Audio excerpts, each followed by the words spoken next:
What if America's rise to nuclear dominance wasn't just a story of scientific genius and wartime urgency?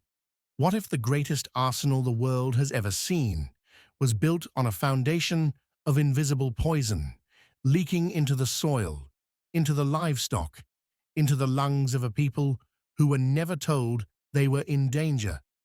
What if an entire indigenous nation was forced into a silent war against radiation, one the US government knew about, studied, and deliberately ignored because national security mattered more than native lives? Today, we're exposing one of America's most disturbing hidden histories: how uranium mining for the Cold War left the Navajo Nation contaminated, sick, and fighting for justice decades later.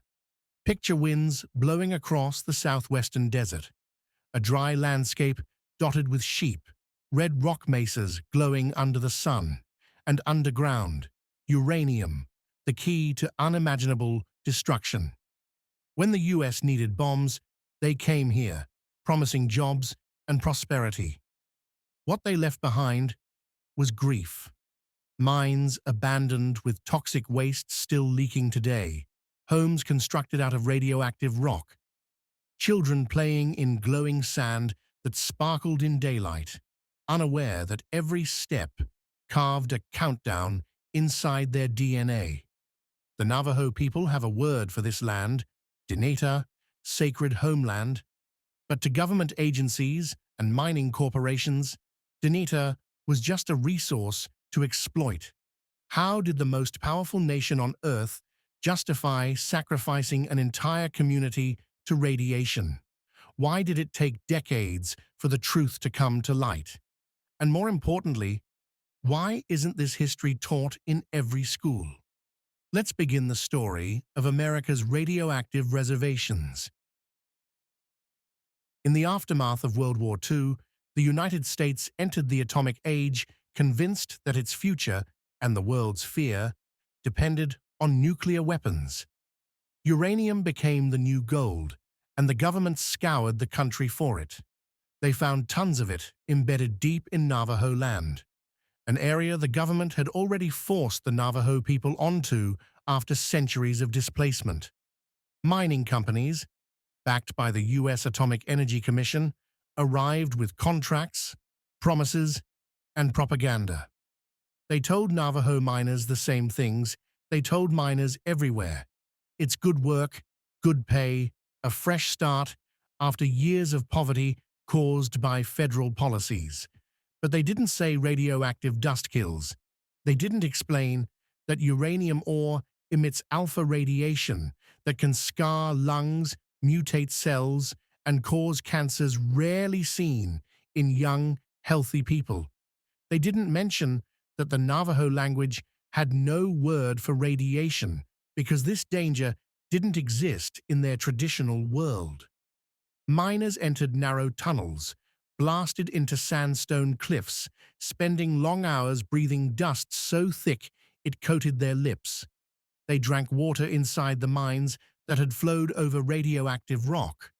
There were no respirators, no ventilation systems, no warnings. Safety standards existed, but only for white miners working elsewhere. Some Navajo miners suspected something was wrong. They complained of headaches, dizziness, coughs that wouldn't go away. Supervisors told them it was part of the job. "You're fine," they said. "Keep working." And wages, often paid late, sometimes paid in company credit instead of real money. It was exploitation disguised as opportunity, but the community wasn't yet aware of the cost. Every pound of uranium extracted helped build America's nuclear stockpile. Every pound pulled from this land took a life in return. The poison didn't stay in the mines. Waste piles of crushed uranium ore, called tailings, were left out in the open near homes, schools, sheep corrals. Children climbed them like playgrounds. The wind blew radioactive dust everywhere, settling invisibly into drinking water, into cooking pots, into mothers' arms as they held their babies. Because mining companies didn't provide materials for housing, many Navajo families unknowingly built their homes from what was available: rock taken directly from uranium piles or mine debris. Imagine sleeping in walls that emit radiation while no one tells you the danger. Imagine your livestock drinking water that slowly kills them without visible wounds. And imagine doctors dismissing your concerns when your husband, who never smoked a day in his life, suddenly dies of lung cancer before turning 50. This became the new normal in Navajo communities. Women miscarried without explanation. Children developed leukemia, an illness that had been almost unheard of before the mines. Elders spoke of a sickness that crept into families like a curse. Even their traditional medicine men struggled against something they couldn't see. Environmental scientists would later discover that radioactive contamination had spread throughout the watershed systems, meaning that giant swaths of the Navajo Nation were poisoned far beyond the mines themselves. And the most terrifying part? Uranium's half-life lasts thousands of years. A few decades of mining created consequences that could linger long after everyone alive today is gone. By the 1950s, only years into mining operations, the U.S. Public Health Service already had data linking uranium exposure to cancer in miners. They even launched medical studies specifically observing Cherokee, Pueblo, and Navajo miners. But these weren't health programs. They were experiments. Researchers tracked symptoms, recorded rising lung cancer rates, and wrote reports warning government officials that people were dying from radiation. Those warnings were buried. The miners themselves were never informed about the risks they were being used to prove. To the government, their lives were collateral, acceptable losses in a global arms race. Think about that. The same federal agencies that monitored miner health withheld the very information that could have saved them. And once the Cold War stockpile was built and demand fell, the government simply stopped buying uranium. Mines shut down. Workers were laid off without compensation. Mining companies abandoned equipment, tailings, and radioactive ponds. No cleanup, no medical care, no accountability.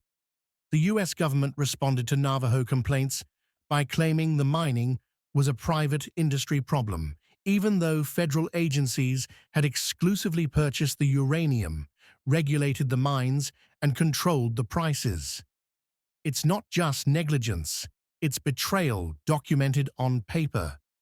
Classified reports and congressional hearings eventually exposed this dark truth, but only after thousands had died. The Navajo people refused to let their dead be ignored. In the 1970s, grassroots activists like the Navajo Uranium Radiation Victims Committee gathered testimonies from widows, miners, and doctors who had seen too many unexplained deaths. Their voices gained national attention. Journalists began investigating. Researchers returned, this time to expose negligence, not hide it. The outcry finally pushed Congress to pass the Radiation Exposure Compensation Act, known as RECA, in 1990. For the first time, the U.S. government admitted responsibility, but the victory came with loopholes. Many Navajo elders had minimal documentation because hospitals were far from reservations. Some didn't know medical terminology, and government forms were only in English. Countless miners died before compensation was available. Their families were told they didn't qualify because the miner wasn't alive to prove his exposure, even though his death was the proof. And still, many victims were excluded. Women who washed contaminated miners' clothes, children who played near tailings, shepherds who drank poisoned water. The struggle continues today through sovereign environmental programs. Within the Navajo Nation, that are mapping dangerous sites, lobbying Congress, and pushing cleanup forward. Traditional healers and community leaders teach young people the truth. Activism became an act of survival, a reclaiming of both land and narrative. The U.S. Environmental Protection Agency has spent billions to assess and address contamination on Navajo lands, but the scale of the damage is overwhelming. Over 500 abandoned mines remain open wounds on sacred ground. Some have been fenced off, but not cleaned. Others sit hidden in plain sight. No warning signs, no monitoring. Radioactive dust still blows into kitchens when the wind is just right. Wells remain unsafe. Families have moved away from ancestral homes because the soil now threatens their lives. Federal agencies frequently announce plans and studies and agreements, all sounding official and hopeful. But action moves slowly. Meanwhile, corporations have quietly pushed for new mining leases just beyond reservation boundaries because uranium is profitable again in global nuclear markets. The message is chilling. The industry that created this disaster wants a second chance to profit from Navajo land, even before cleaning up the first mess. Many Navajo leaders suspect that cleanup efforts are less about justice and more about protecting government reputation, because fully acknowledging the harm would mean acknowledging the system built on exploitation. And what does justice look like in the face of generational poisoning? It's more than money. It's restored land. It's safe water. It's honest education. It's accountability written into history books, so this never happens again. Especially not to those who gave so much without knowing what was taken. As America built the most feared bombs in human history, the Navajo people paid the price in blood, bone, and breath. Their land the government once called desolate, was valuable enough to mine, but disposable enough to poison. And the same nation that praises its freedom, its moral leadership, and its scientific triumphs still struggles to acknowledge that its power came from exploiting those it wronged most. The story of radioactive reservations isn't just a hidden chapter of history. It is a living crisis. The air is still toxic. The wells are still tainted. The cancer rates are still higher than the national average. And the people? They are still fighting. If we forget their story, the suffering continues in the shadows. But if we share it, if we speak their names and their truth, then silence no longer protects the guilty. Thank you for joining me on this journey into a story America hoped you'd never learn. What did you think about today's video? Comment your thoughts and suggestions for my next video below, and together we'll keep uncovering the real history that textbooks left out.